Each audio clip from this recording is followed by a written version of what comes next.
Agata Stefanek from Nanosanguis. I'm a biotech startup from Warsaw University of Technology. We develop technology for artificial blood and organ storage systems.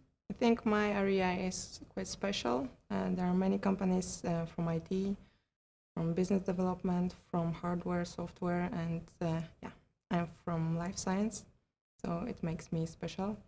And you know, I'm saving lives, not savings. Yeah, so I think that was the reason. They think it's a risky market, but no, the revenue is significant. So I think more and more investors will start to consider biotech field as a worth investment. And there's so amazing projects here with.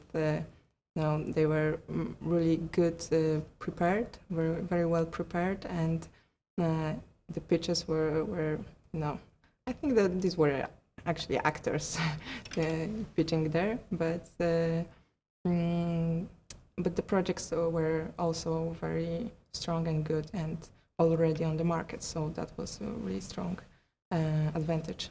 By benefit from the conference, well, I consider I have like 100 business cards and lots of contacts, and yeah, promised meetings in some big companies, in big pharma also, with meetings with big pharma, and all this knowledge connected with pitching, because yeah, that was the first time when I pitched in front of such a scary audience.